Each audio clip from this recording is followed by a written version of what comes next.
The broadcast is now starting. All attendees are in listen-only mode. Good morning, everyone.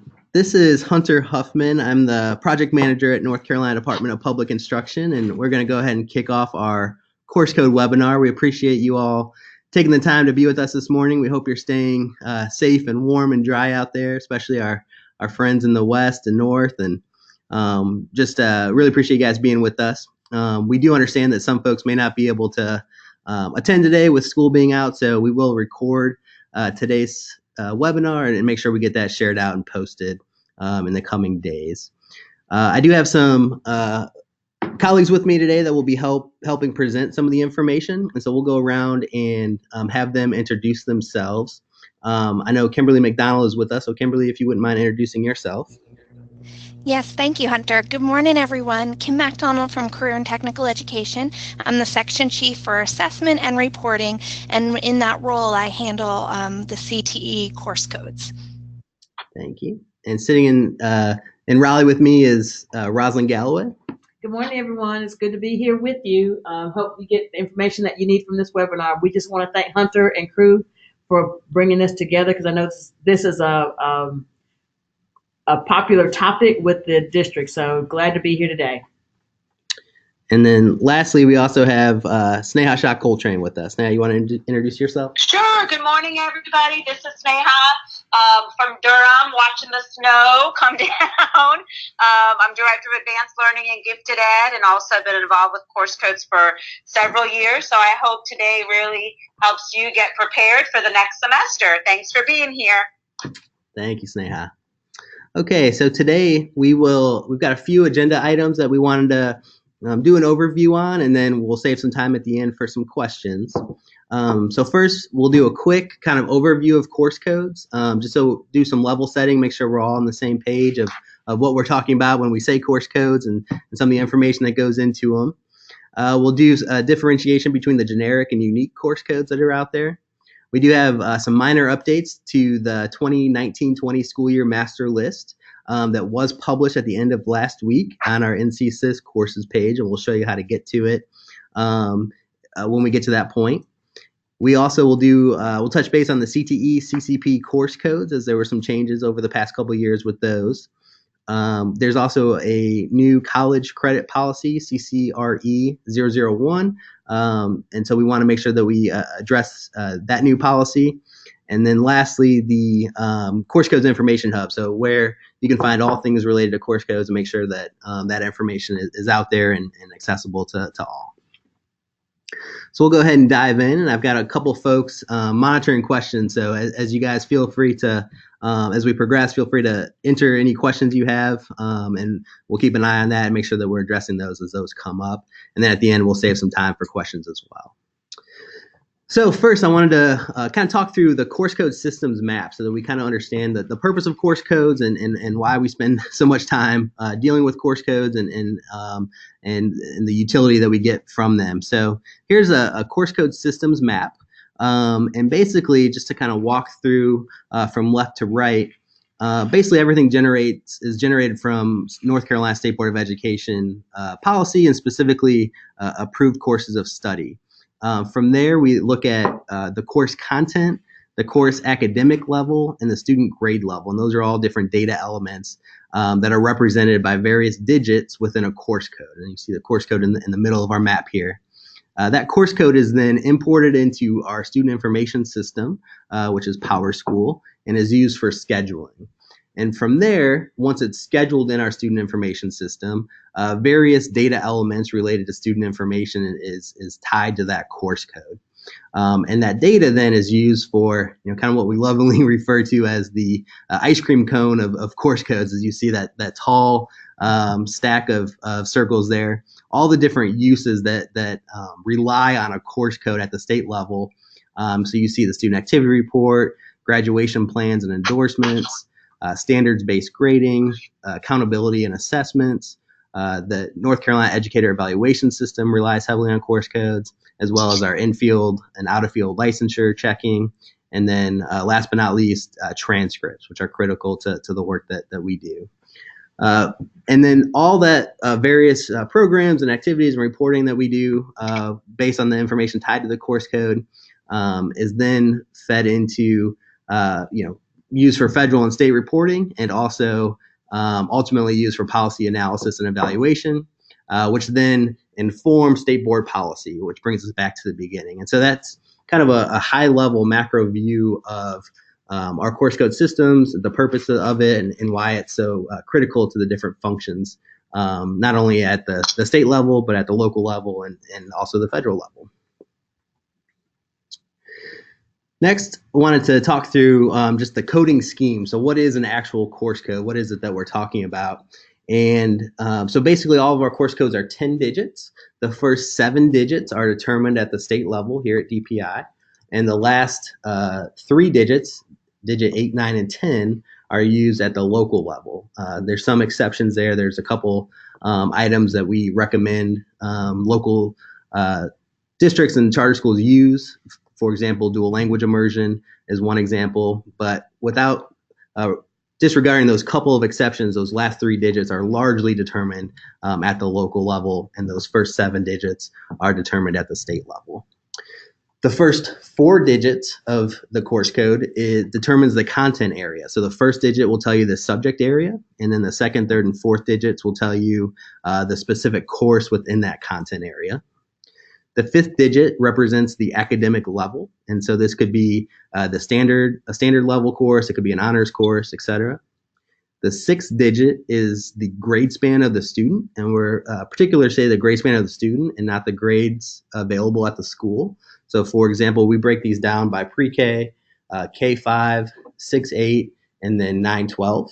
And that's the specific student taking that course. So for example, you may have a K6 elementary school. If you've got a 6th grader, they would actually be taking this. The digit in this course code would be represented by the 6-8 Y in that 6th digit. So don't want to get too into the weeds here because it can get a little confusing, but it is important just to differentiate the difference between the grade span of the student versus the school that course is being offered at. So can you put it in present? And I've got a question about this being in, oh yeah, so unfortunately GoToMeeting won't allow us to put it in present mode, so you're only seeing the PowerPoint, and so you have to see the slides on the side. So sorry about that, but seems to be an issue with GoToMeeting. Okay, so the last digit of the state digits, so that 7th digit represents the course sequence. So this is when you've got a course that may have part A, part B for that one course. And so we see this a lot with CTE courses as well as foreign languages, where you see those course sequences being spelled out. So all those digits then at the bottom, you can see an example. So English 1 honors. So that 1 in the first digit tells you that it's an ELA course. The 0 to 1 tells you that it's specifically English 1. The 5 in the 5th digit tells you that it's an honors course. The X in the 6th digit tells you that the student taking that course is in 9th through 12th grade. And then the 0 in the 7th digit tells you that it's that there's no other parts to this course. It's a one-part course. And then those last 3 digits would be determined at the local level. So moving on to different types of course codes that we have, which is generic versus unique codes. So these are really all of our course codes. We've got about 3,200 of them. Can be broken into either a generic or a unique course code. And to think through when to use which type of course code, here's a little decision tree. So first, does the course have state-approved standards? If the answer is yes, then the state will put out a unique course code. English 1 that we just talked about does have state-approved standards, and so there is a unique course code. There's only one type of course that can be scheduled with that one course code. If there are not state-approved standards, then you would use a generic course code. So this is where a generic course code means that there's one course code and there could be multiple different types of courses scheduled and used with that one course code. To break that down a little further, is if it's a college course, you would use a generic community college and university course code. If it's not a college course, then you would use a local elective course code or scheduling course code. And before we move into the new updates, I want to pause and just see if there's any questions from the folks that are monitoring our questions, if there's anything that we need to address for the whole group. No, we will post the webinar and the recording on the NCSIS website. We've had several questions about that. And is there a link to the course code map? Yes. So I'll talk about our information hub at the end. You'll see a link there, and that's where that's posted. So we'll get to that in a few slides. Okay. Good deal. Good. Okay, great. So as I mentioned earlier, the 2019-20 school year master list was posted at the end of last week. So that is available on our NCSIS courses page, and I'll show you that link in a little bit. So just wanted to talk through briefly around some of the updates to the new master list. There's very minor revisions that we've made from the current school year, so it doesn't look very different. But there are a few targeted course codes that have been revised to reflect new policy for the 2019-20 school year. So first, we've got new CTE local course options that have been added. I do want to point out, though, that there are a handful, there's only a few, but there are a handful of CTE courses that have title changes to those course codes. And so you'll see, and those title changes will not be reflected in PowerSchool until after EOY 2019, but before the start of the next school year. And the reason for that is why you might see a different course title for a select handful of CTE courses on our master list versus what you're seeing in PowerSchool is that if we were to change the course title at this point of the school year, it would actually cause an error on that student's transcript, which obviously we can't do. So there might be a little bit of a misalignment between just a couple CTE course codes between the master list and what's in PowerSchool, but that will be all cleaned up before the start of next school year.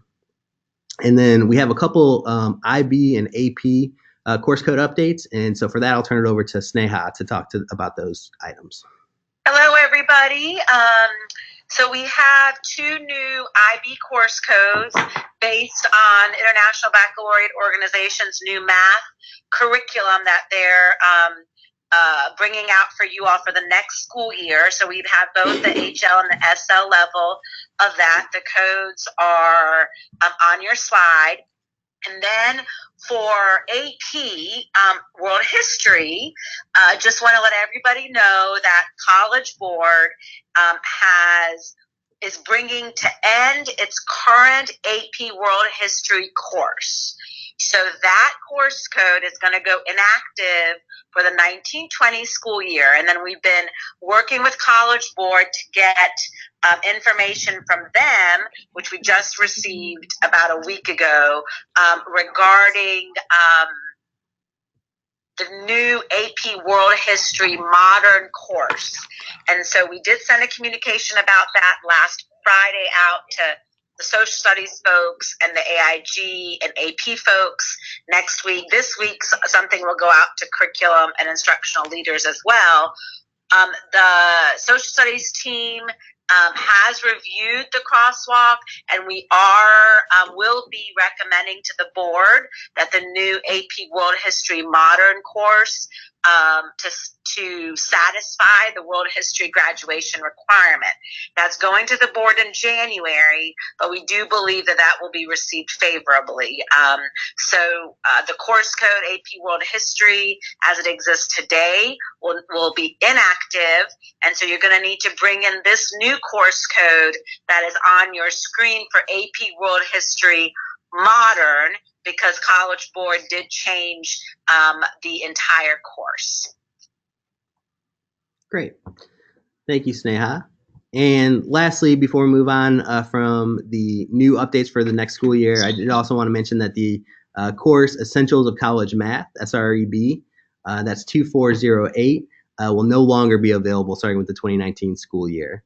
So that concludes our revisions for the next school year. So not many, but just want to make sure that those few targeted items have been addressed.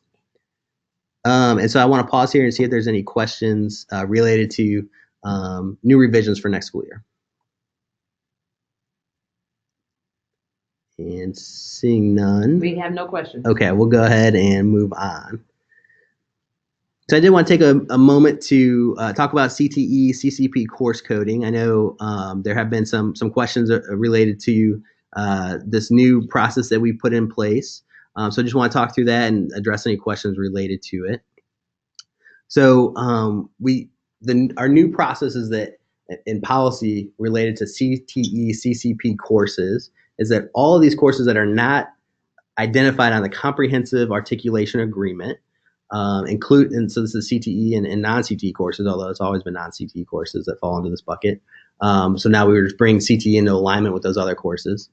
So non-CAA, comprehensive articulation agreement courses, are to be scheduled with generic course codes. And for CTE, we have generic career cluster course codes. So these are course codes that start with the WC in the first 2 digits, and they are representing the various career clusters within CTE. This is important, an important change that we made. It was first announced during the 2016-17 school year. It was partially implemented during the 17-18 school year to give folks time to transition, and then it was fully implemented in the 2018-19 school year. And the issues the reason why we made this shift going from unique course codes for these courses to generic career cluster courses is to address a few critical issues that we were faced at the state level.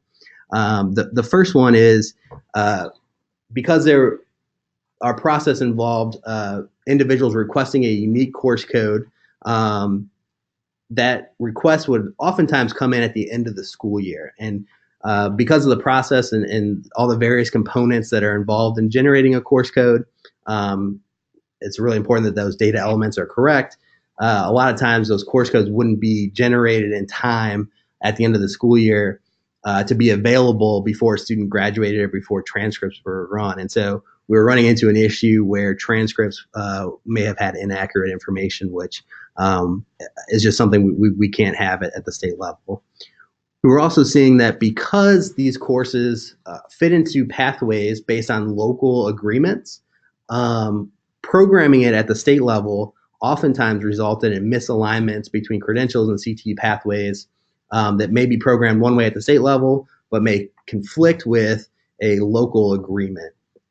And because of that, we then had misalignment and incorrect information and data within the student information system, which again isn't something that we can do at the state level.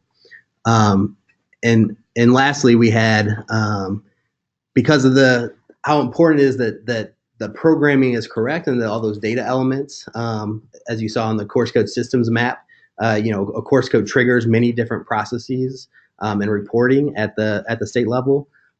It goes through a pretty extensive review process before any new course code is generated, and so there was prolonged customer wait time in terms of when that request would come in and to when we could get a new course code generated.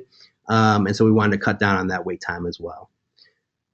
So as I mentioned, this was first announced in 2016-17, fully implemented this previous school year with a kind of a 2-year phase-in approach to give folks time to transition over.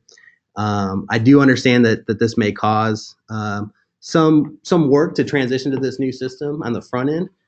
My hope is that after this school year, once those course codes are set up correctly in your local instances, going forward, it should be much less work and easier to maintain at the local level.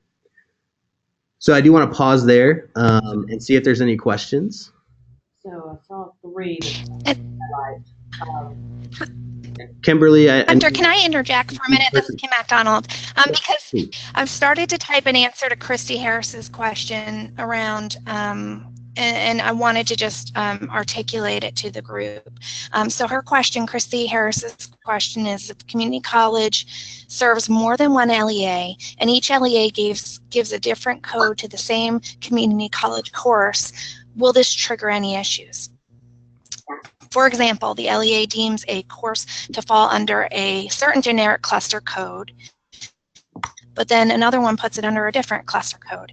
And here's what I'll say about this, Christy, and to the group is We have generic cluster codes, as Hunter said, for a level 1, which is in CTE world, it's our foundational courses on the cluster guide. And then we'll move to level 2, which is also what we know as a concentrator course in that career, any of the 16 career clusters.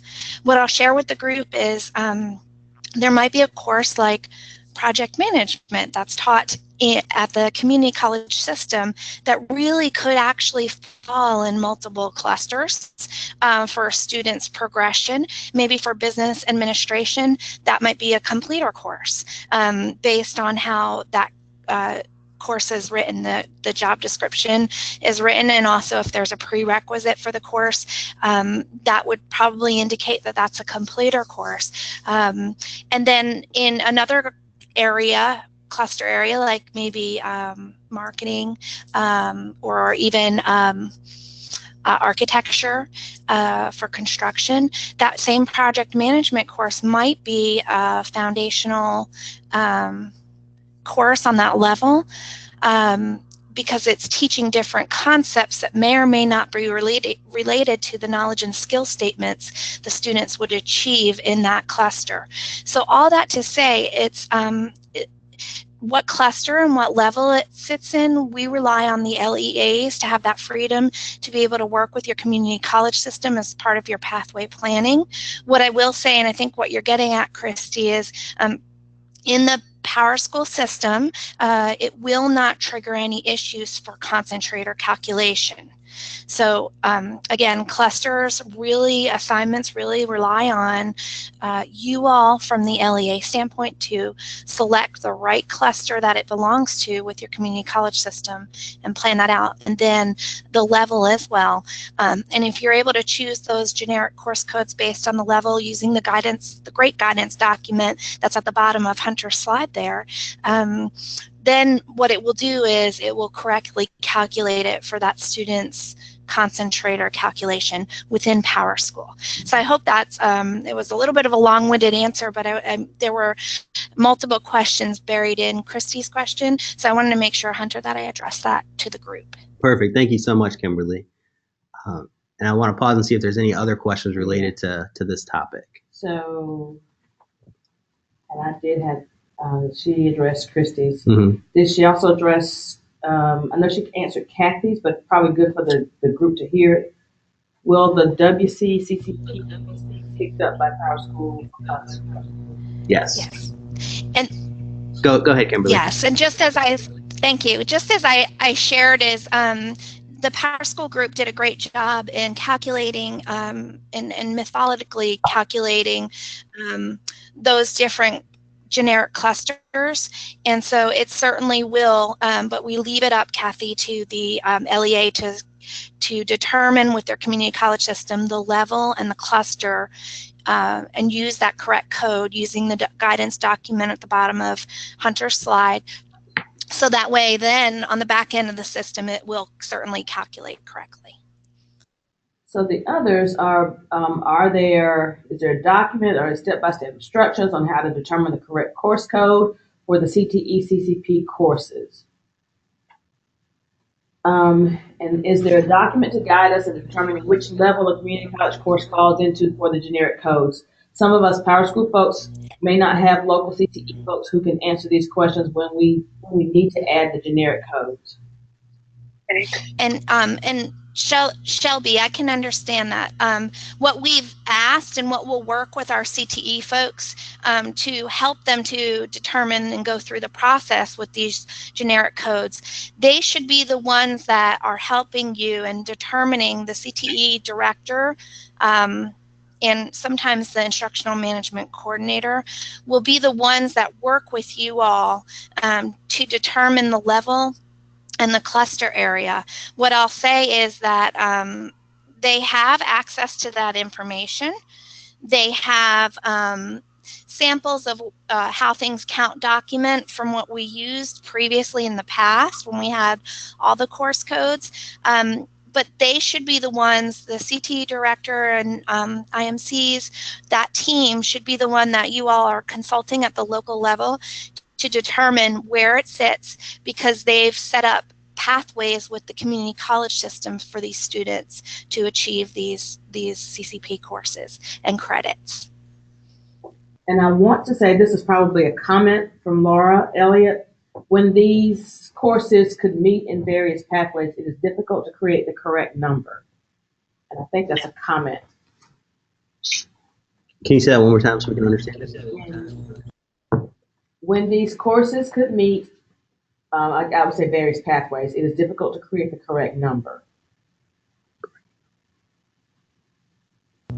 It is, and that's really determinant on the area. You know, Chris Bailey also made a comment in there, and we could have certain course codes that could conceivably sit in two different clusters. And if for my CTE folks on the call, we do have courses, even in our standard course set, that sit in multiple clusters right now. And so it is also true of the community college courses, but that has to be determined by your CTE director based on the pathways that they're building in the local level to meet business and industry needs.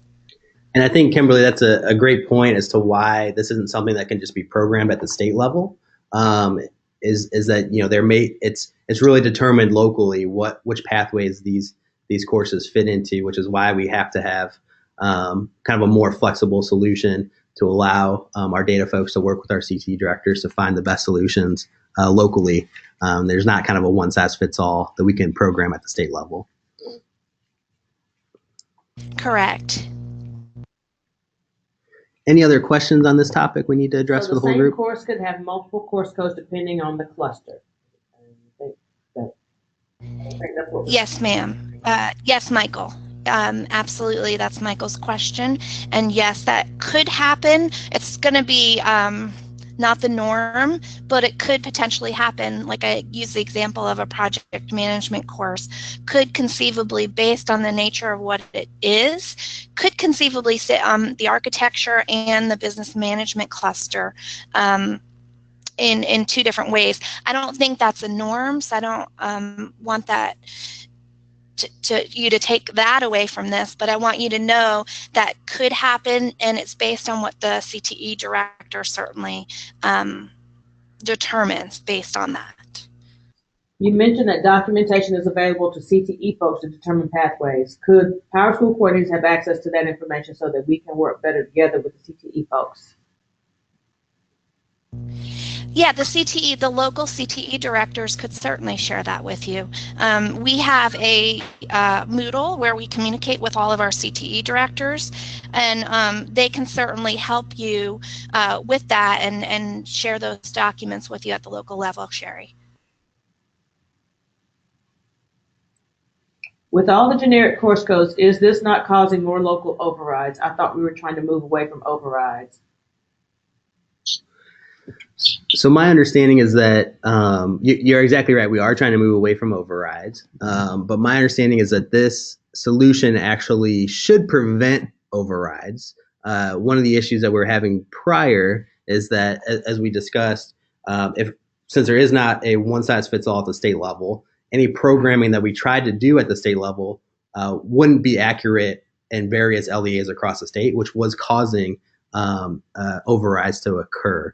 Because there's now flexibility at the local level to program it to meet your individual needs, there shouldn't be any need for an override. So will it create a conflict with course registration if the courses share a code?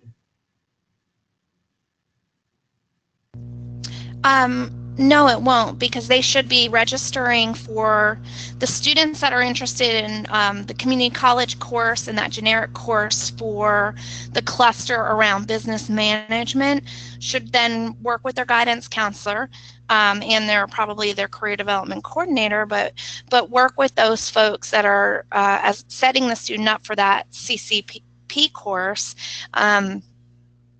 So that way, they're signing up for the correct course. And then the ones who are signing up for the construction project management course course would use that generic course code in that construction architecture cluster. So I don't anticipate, I couldn't see how on the back end it will create a problem. That's why we're using those generic codes.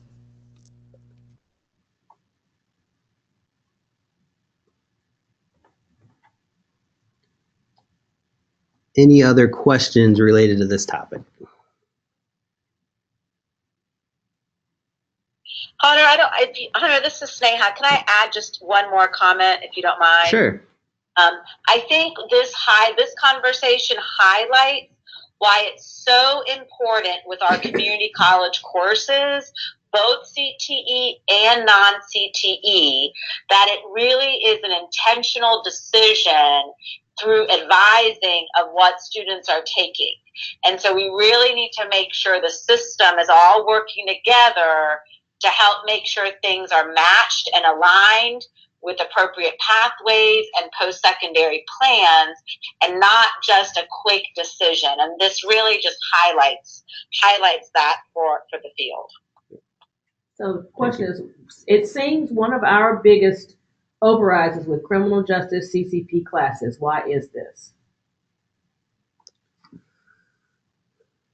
And I'll answer that question and I'm not sure if that's coming from a CTE person, but what I'll share with you all is those, when we were using, just as Sneha said, when we were using individual community college system courses, one of the things in the past that was not on the concentrator calculation were exactly those, I want to say it was CJC 113 that was not included in the concentrator calculation, and that was just something we missed as we were trying to track all those individual concentrator calculations. So in the past, that was one that required an override at the local level, because that wasn't something, as we look through in the last year, we didn't have that CJC 113 or 133, I forget what it was, course included in the concentrator calculation for law and public service concentrators. So that's been something for the past. That will correct itself when you start using that cluster generic concentrator and individual course, the generic course for that assigned cluster. And yeah, thank you, Kimberly. Just to add to that a little bit, so the generic course codes, I think there's just over 30 of them that outline the specific cluster and the level. And so it's and those courses are programmed exactly to meet those various clusters and levels in PowerSchool. And so as long as the correct course code, generic course code, is being used, there shouldn't be any issues in terms of CTE concentrators that would require an override, because those select 30-some course codes are already pre-programmed correctly. So as long as that course is the correct course is selected, there shouldn't be any issues on the back end in PowerSchool. Have we covered 3 semester hours yet? We're gonna do that next. Okay.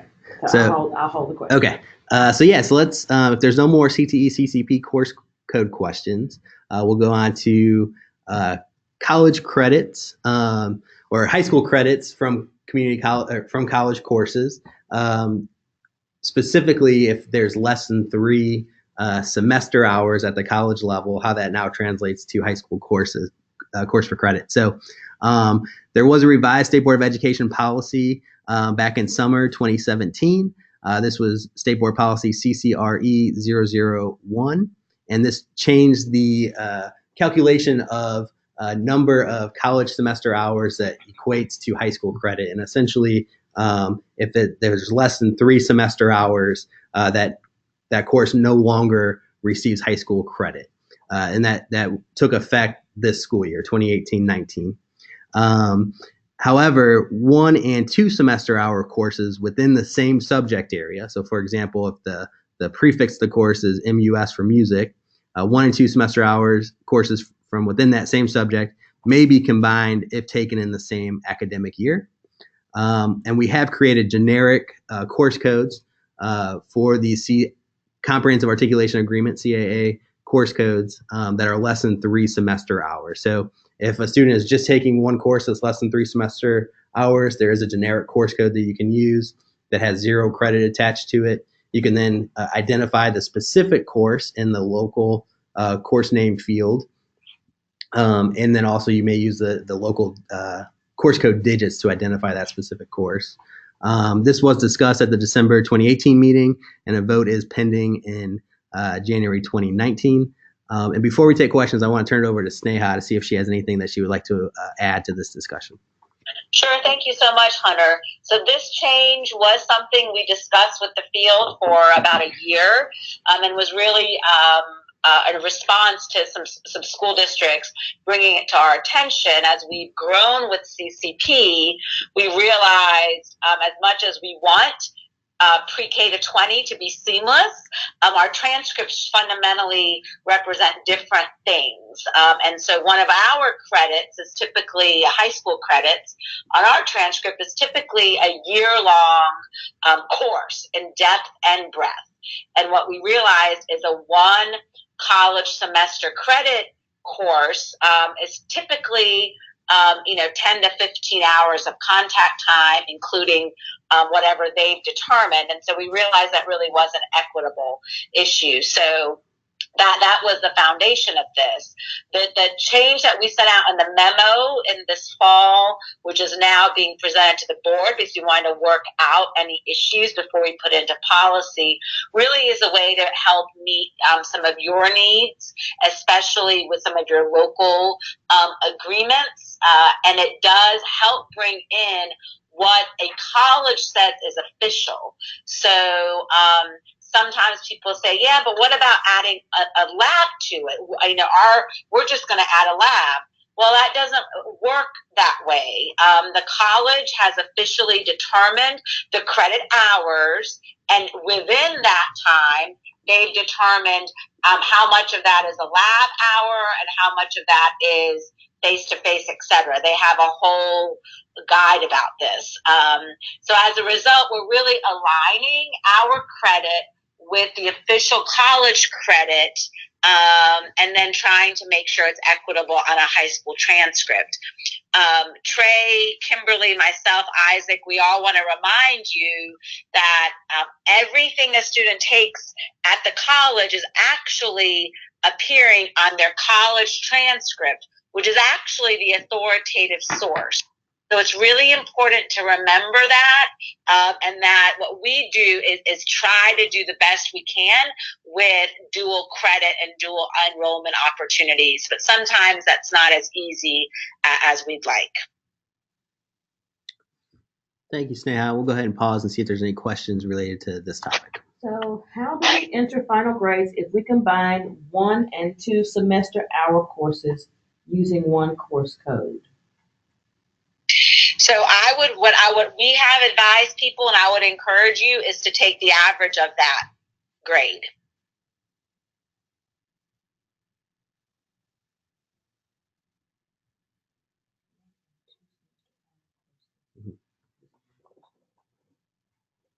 That's the only question. That's the only question? Okay. Okay, we'll go ahead and move on. We have some time at the end for some additional questions, although I see another one coming in. Yes, most colleges only want one transcript for all courses taken by a high school student. So they do only have one transcript. They have, I understand what you're saying. I believe the question more is about when a college is admitting when you apply to a university. Right. So no, universities understand that now as dual enrollment is increasing, they will get multiple transcripts. A high school transcript shows what works for a high school diploma. It cannot show what works perfectly among multiple institutions. Just like when we were in school and college, I know I took a course at UNC Charlotte over the summer, and I was at UNC Chapel Hill as a full-time student. When I applied to graduate school, I had to go back to UNC Charlotte for a one biology course, I always have to get that official transcript, even though it transferred to my degree at Carolina. So it is a common practice, and we do the best we can for our high school transcript, but it will not be exactly mimic the college transcript, because the college transcripts follow their own rules, and we have our own rules.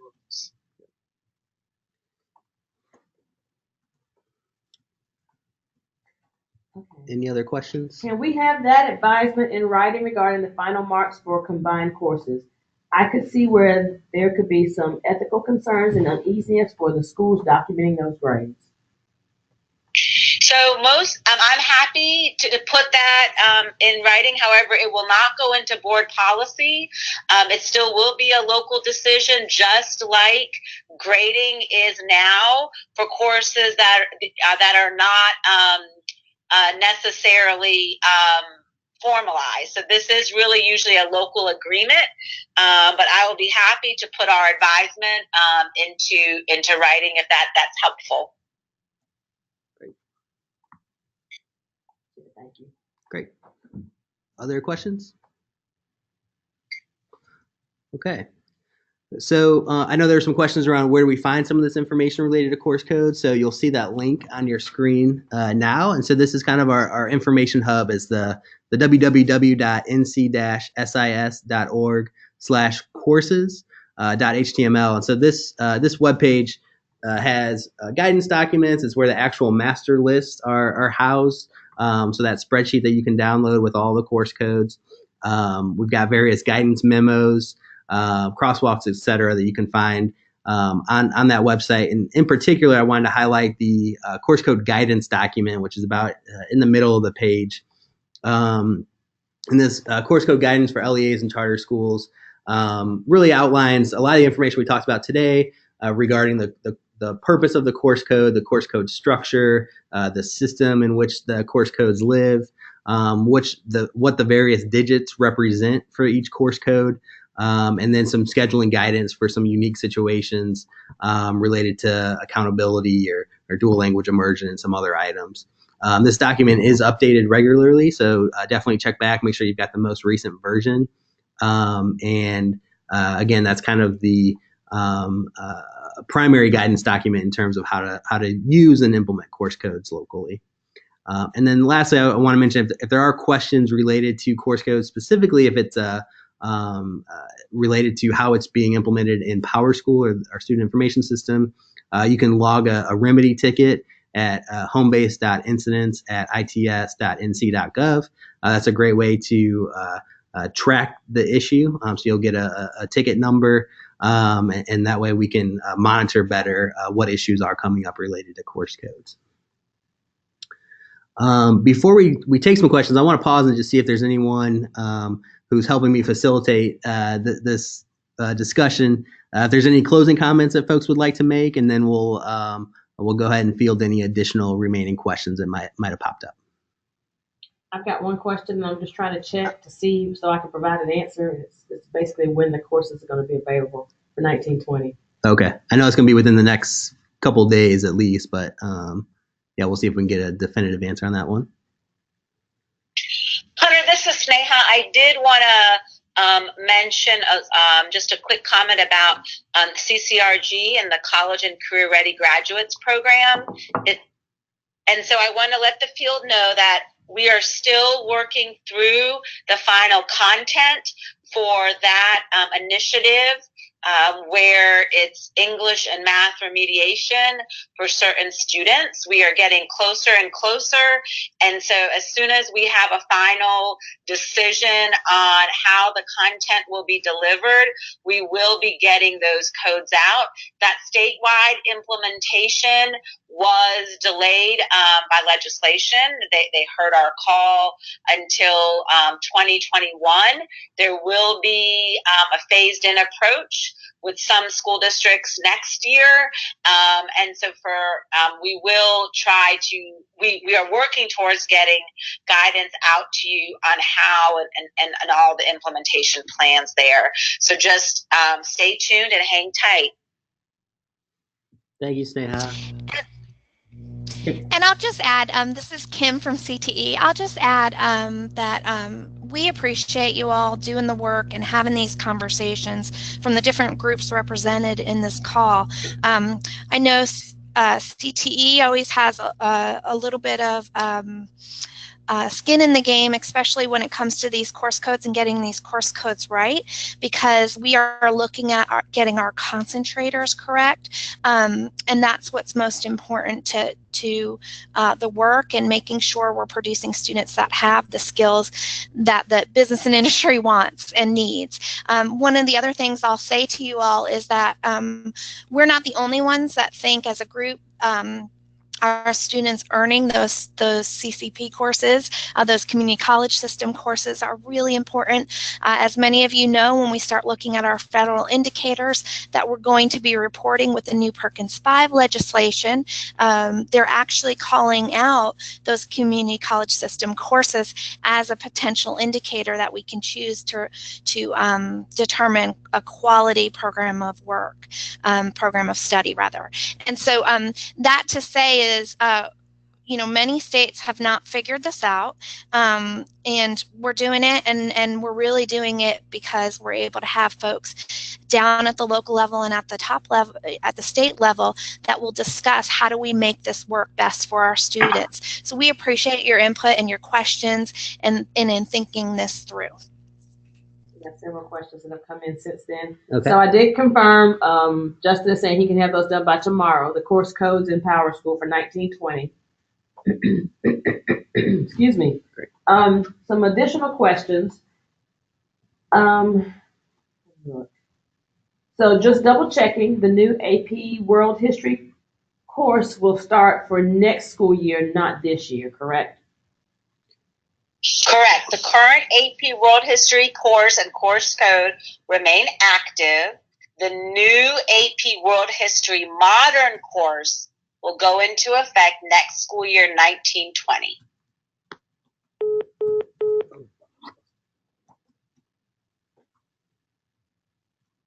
Okay, hold on just a second. I'm just trying to type. All right. Next question. Can you discuss how CCP classes are awarded honors and AP extra weighting?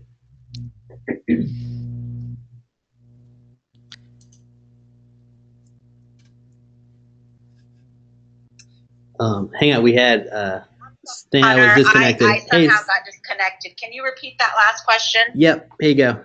Can you discuss how CCP classes are awarded honors and AP extra weighting? So, the weighting structure changed about 3 years ago to college level weight, honors level weight, and standard level weight. By legislation and by the community college system and the university system determine what constitutes the weighting and how much the weighting is. So 3 years ago, I guess 4 years ago now, this will be the first graduating class where college level weighting changed from 2 to 1 and honors level weighting changed from 1 to 0.5. They have determined that the courses on the Comprehensive Articulation Agreement, AP, IB, Cambridge, and other unspecified university courses, all of those courses are to receive college level weighting. Courses that are not, community college courses that are not on the Comprehensive Articulation Agreement, it actually depends on what type of weighting they receive. So that was a decision made by the Institutes of Higher Education, and they have that right based in legislation that they determine what's to be on the standardized transcript that we implement. We do know that there are some concerns regarding those changes. We have been in an attempt to have those conversations for quite some time with the university system, and actually hope to have some conversations relatively soon, just to let them know of the concerns we are hearing in the field regarding the depth and breadth of some of the courses and equitable comparison. So we understand some of your concerns. However, this is something that is in board policy based on the Board of Governors and the Community Colleges Board of Education. So Sneha, if I can add to that conversation, that programming is already included in Power School. So there's nothing that the district need to do to add any extra weighting to the courses. Correct. I want to highlight and underline and italics and bold that. Everything is already programmed. We have heard, I have worked with some of our larger systems where the last year we've had some transcript discrepancies that have really caused some issues of basically faulty transcripts, which really is not good. And so there should be no change by any data manager, by any counselor, by anybody on what is being programmed. If you think there is an error, please let us know. We will investigate it and make appropriate changes, but there should be no changes for college, for any weighting of courses. Okay,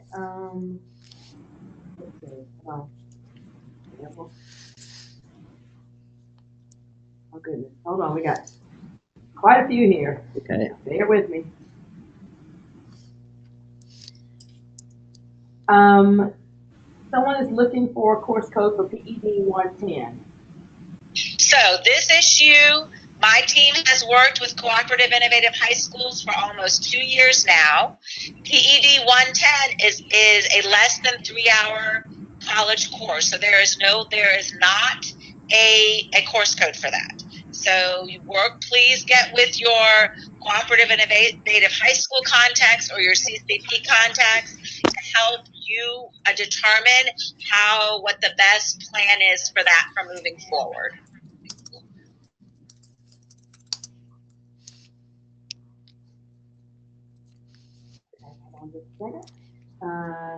I have a middle school course code scheduling question. Can a student in grade 6 be scheduled to a 7th or 8th grade math or ELA course? Yes. So those courses have the course digit. Hunter, remind me, it would be a Y, correct? Correct. Yes. So those are available for your middle school. A student may be accelerated to a different grade. Now, the implications for accountability, I would talk to your RAC to make sure the appropriate testing is given. But yes, the child may be scheduled. And yep. So just for an example, you might see an NC Math 1 course with a Y in the 6th digit, and that course code would be specifically for this purpose, a middle schooler taking a high school credit-bearing course. Okay. Can we specify the title of a class within a local elective? For example, do we code an honors forensic science class as science local elective honors, or can we code it as science local elective honors / honors forensic science? Yeah, so I think I understand the question. So this goes back to how we use and implement generic course codes. And so if you are using a local elective course code, so say, for example, a science local elective, in the PowerSchool instance, there's the course name field, and that is a field that can be edited locally. And whatever you change that to in your instance will be what you see in your instance. So on the student schedule, et cetera. What that then does on the transcript is the state course code will print first. So it'll say science local elective with a slash, and then after the slash is whatever you've entered into that course name locally. So if it's a particular science course that you're offering, you can put that name there, and that will show on the transcript after the state course name.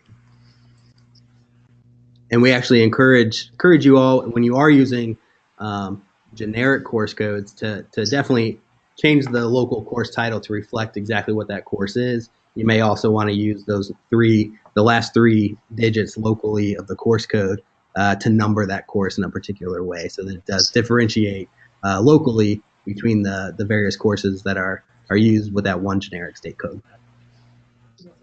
What about courses for extended standards courses? What about codes for extended standards courses?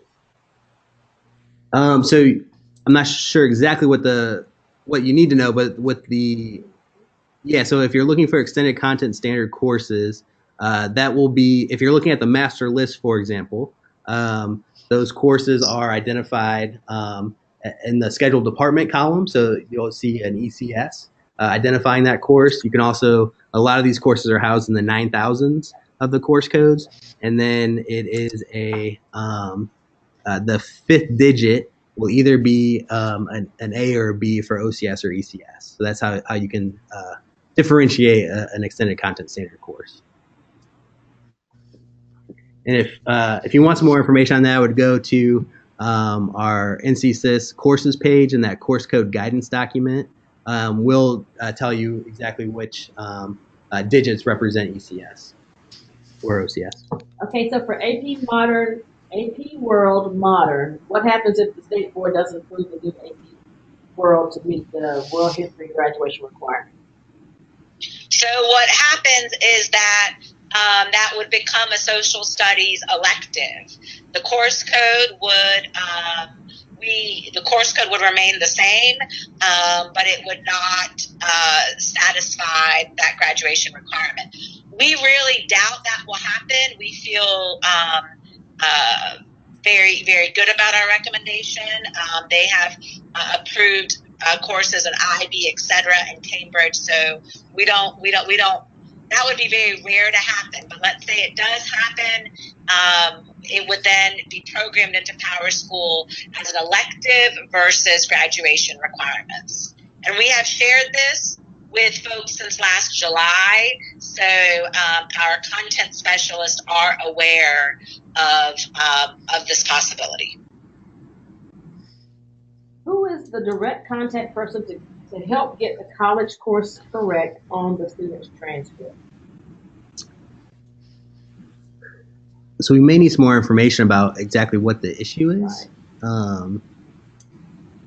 If it's determining a CTE CCP course, first up, I believe, would be their CTE director. If there's a programming issue, specifically in PowerSchool, where you might be seeing some sort of bug that's not aligned or not showing what should be there as far as policy goes, then you would want to submit a help desk ticket.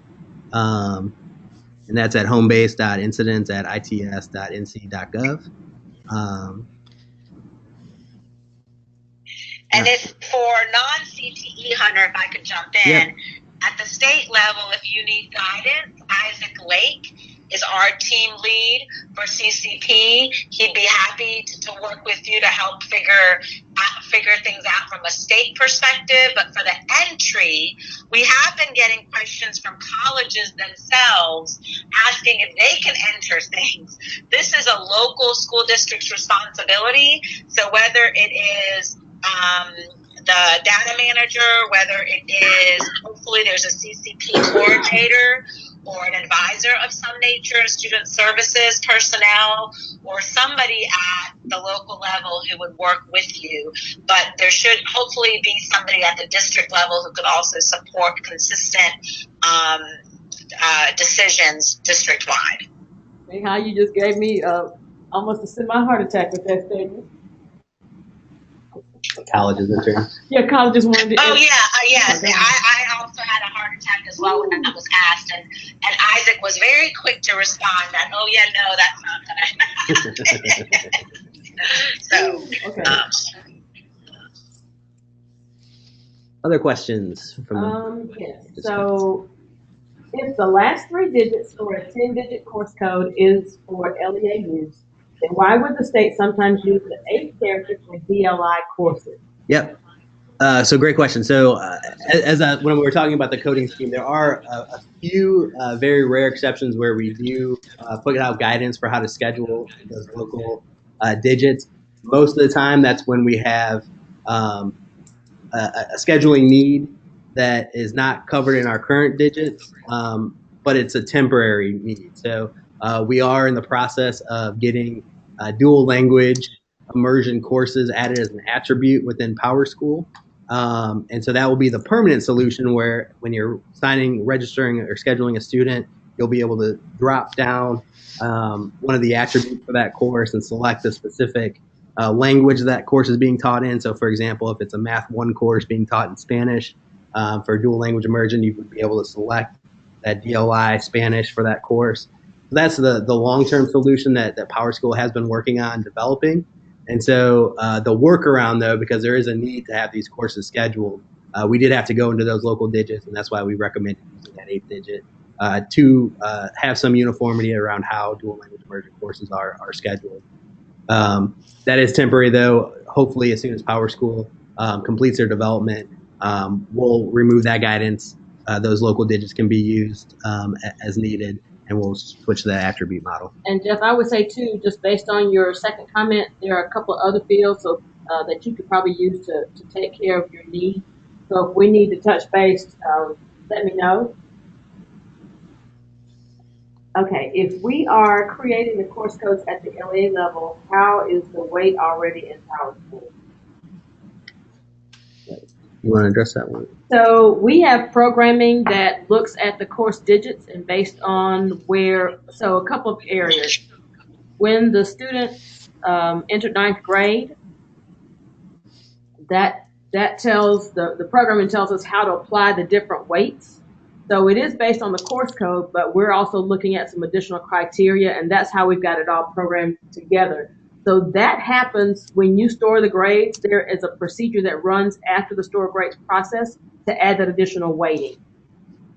And I'm going to add a little bit. I think the question has to do with some of the generic course codes. So the generic course codes, there shouldn't be any weighting given for anything that's not on the CAA, and all CAA courses have the weight already programmed.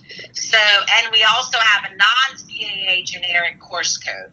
So when it also, in addition to what Rosalind said, there should be no courses that the state hasn't determined the weighting that you're doing that with.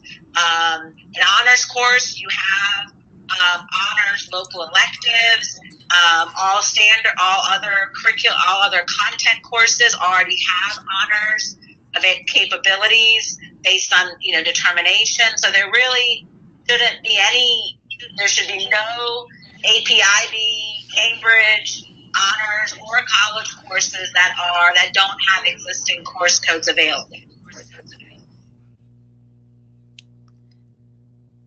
Okay, let's see.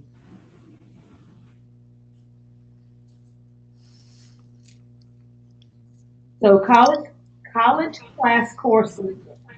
So college courses will not need a manual adjustment to the weighting starting this year or next year. They should never need an adjustment. So that all the weighting has been pre-programmed, has been for years, and will continue to be pre-programmed at the state level. And we've also accounted for the change of the weighting a few years ago that Sneha was discussing earlier. So no weighting adjustments will ever be needed at the local level because that's already pre-programmed at the state level. And that is where I will say we had 3 districts with challenges at the end of last year with their transcripts that had to make some very hard decisions. So please do not change the weighting. And again, if you think there's an issue, put in a ticket, and me or Rosalind will be back in touch with you, or Kimberly, whomever the appropriate staff is.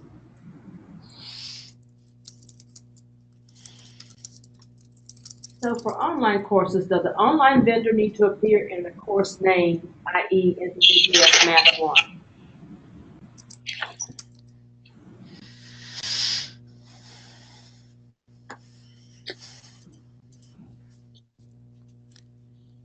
I guess my preference would be to not include the vendor, because you have another way to indicate that that you're taking an online NCPS course.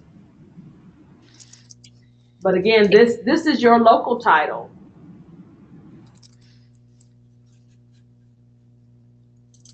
Yep. So essentially, it would be a local decision. They can edit the local title as needed. But there is a course attribute, I believe, that determines, right, or that you can select to determine that course is an online course. So, and when you look at those courses in particular, so when the transcript is run, it's going to have the state course title / the local title. And if those titles are the same, then it's going to remove the local title and only display one. Because, correct me if I'm wrong, Rosalind and Hunter, the course they're enrolling in should still be, for example, AP Statistics. Right. AP Statistics is still AP Statistics, whether it's done in their school building or through NCVPS. That is correct. Correct. Yeah, thank you, Sam. NCVPS doesn't have distinct or different course codes. So for example, they will use the same AP Statistics or NC Math 1 course code that everyone in the state uses.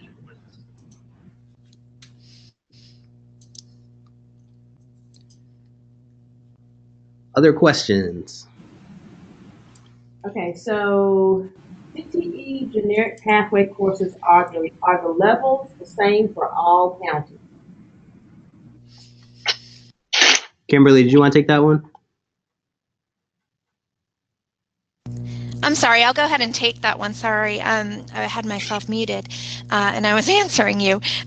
So that's really, Deborah, determined based upon your local LEA or your county. So when we look at the leveling, what she's asking about is the different levels for the course. So within each cluster, you have two choices in that cluster to select. The first being a foundational course, the second being a level 2 or a completer course, as we call them in CTE. What I will share is that we don't have the same levels for all LEAs. Like, we don't have a standard course like Project Management 111.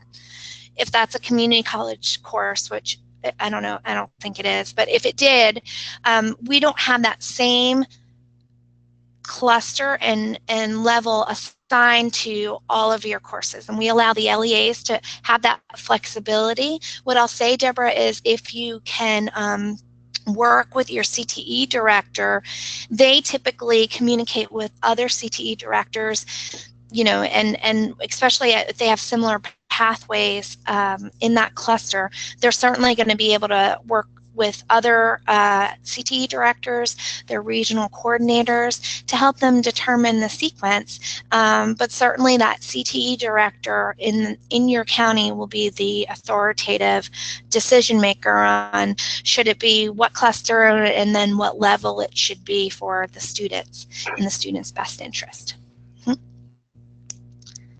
So we've had two questions along the same generic thought. So if you are entering, if you're not storing grades and entering the grades through the historical grades screen, what weight are you supposed to assign? And then the second question, which I think is kind of similar, how much GPA weighting, 1/2 or 1, do college courses receive when added to a high school transcript? Actually, maybe different questions. So I'm going to take a stab at the first one. And I will need to verify this, but this is what I believe to be true at this point. You should not enter the weighting that you believe is assigned to that course, i.e. based on the new rules. Continue to use the old rules, and when the script is run, it will look at it and it will calculate based on what is appropriate for the 9th grade entry year. But again, I do want to confirm this one and make sure that what I'm telling you is correct, but that's what I believe to be true. And since we've already discussed weighting at quite a length, if there are remaining questions, what I would urge people with specific questions just to email and put either a ticket in or contact me directly if you need further kind of information or further teaching about it, because it's in board policy, but I'm happy to help you individually better understand the actual policy.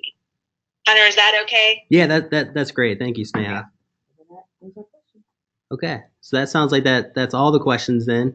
So we'll go ahead and wrap up. Before we close, though, I did want to mention that we will have a similar session on course codes at the Spring CCES conference. I'll be there. Most likely Kimberly from CTE, and we'll probably have a Power School representative there as well. If you folks would like to, if this information would be beneficial to anyone that you work with, definitely encourage them to attend our sessions. And would be great to meet you face to face if you do have questions or would like to talk on the side. We'll be there. Like I said, a lot of the content will be similar, but would be great to meet folks in person. And I just want to say thank you all so much for taking the time, especially in the winter conditions that we've got to attend today. We will have this recorded and posted soon. And then please feel free to reach out with any additional questions or concerns that you may have related to course codes. So any other closing comments from the folks that are helping me co-present today? No, thank you so much. Stay safe. Thank you all. All right. Thank you all. That concludes our course code webinar. Stay safe out there.